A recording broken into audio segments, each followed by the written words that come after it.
we've spoken about the fact that our satellites are capturing electromagnetic radiation. So let's just talk about that. Let's go, what is it that is actually being observed? So the electromagnetic spectrum, hopefully you've encountered this previously at school in physics. This is energy being transmitted by photons, which are tiny things traveling at the speed of light. They always travel at the speed of light.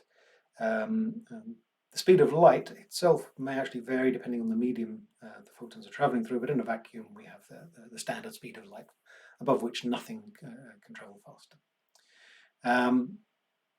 So it can deliver energy, different levels of energy, and it does this essentially by changing the wavelength, the frequency of wave tops that are coming at you, so to speak, or being delivered.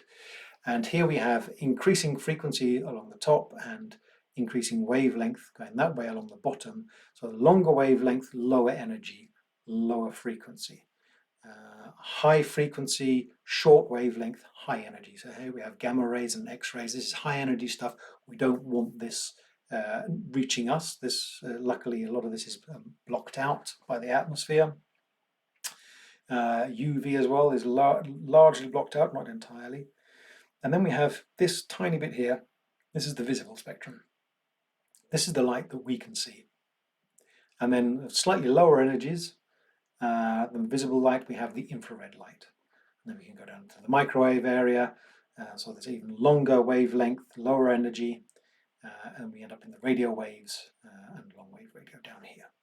So this is the spectrum, and it varies continuously, and we have different amounts of energy being delivered, but all being delivered at the same speed. So if we look at this image, we will take every sort of row of this image. We will come back to at various stages in the next few slides. What we've been talking about so far, we looked at frequency. Now, obviously, this image, yes, has been flipped around. So in the previous image, we had the high energy stuff on the left and the low energy stuff on the right. Now it's been flipped around. So we've got high energy stuff over here. Here we have the gamma rays and the X-rays, and the lower energy stuff, the longer wavelength, over here. So here's our wavelength, and it says here about the size of. This is interesting, just one, to give you a feeling of how long the wavelengths actually are, but also because this relates to what the waves can pass through and what they're reflected by or refracted by. So the closer the wavelength is in size to the object it's hitting, the more likely it is to be refracted, to bounce around it. Or be absorbed completely if the object is dense, so to speak, if you can't get through it. The temperature down here, so the spectrum, the energy being transmitted comes from something, and this is from a warm body, and everything is warm. Anything with a temperature above 0 Kelvin is warm. And so everything will be giving off some amount of electromagnetic radiation. The energy that's in that radiation is dependent on the temperature of the thing emitting it.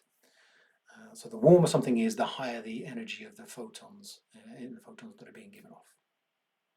The higher the frequency, the shorter the wavelength of the electromagnetic radiation.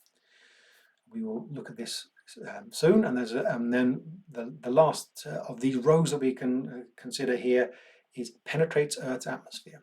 So does this electromagnetic radiation easily pass through the Earth's atmosphere, or is it blocked by it?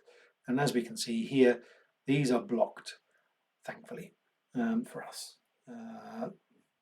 But that also has consequences, and we can see here quite a lot of this is blocked as well. There are consequences of this blocking. We will come back to those. So returning now to the thing with the connection between temperature and the light that is emitted, the electromagnetic radiation that is emitted. The warmer something is, the hotter something is, the shorter the wavelength, the higher the frequency the greater the energy in that radiation.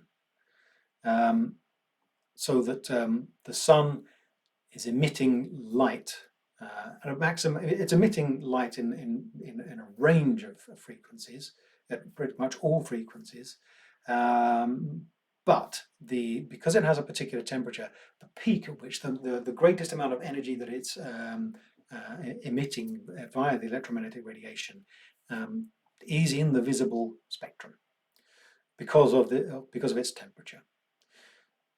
That is convenient, you might think. Well, and our eyes can see light.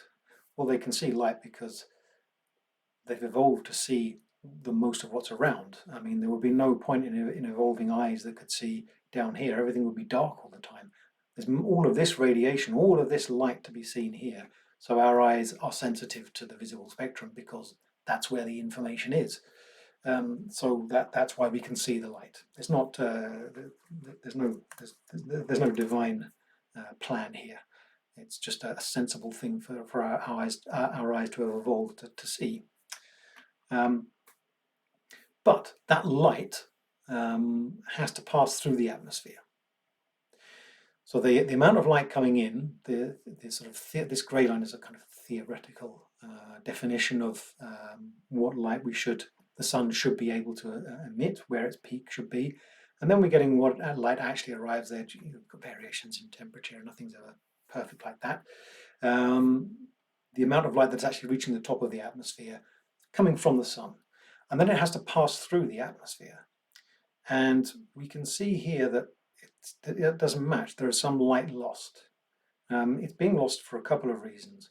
One of the reasons is absorption in the atmosphere, and there are particular areas where it's absorbed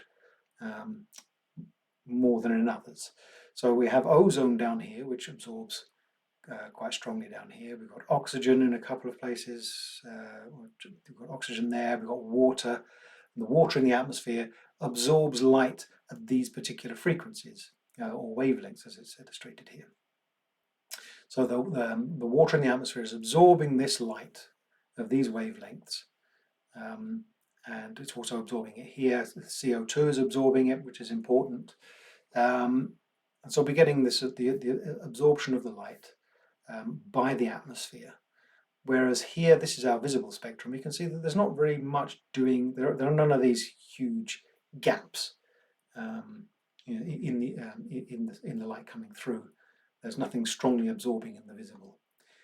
But what we do get, of course, is that our light has to pass through.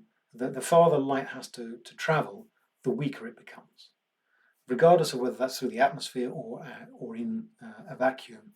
The farther from the source we are, the weaker the light will be. And this is inversely proportional to the distance squared, which is what this is saying.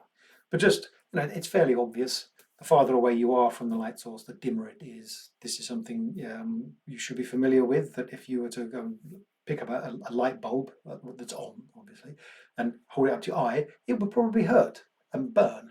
Whereas you can hold it away at arm's length reasonably comfortably, and if you were to stand 100 meters away from it, you probably wouldn't see very much at all, at night at least. So that kind of makes sense. And this is just a formalization, as it were, of that phenomenon.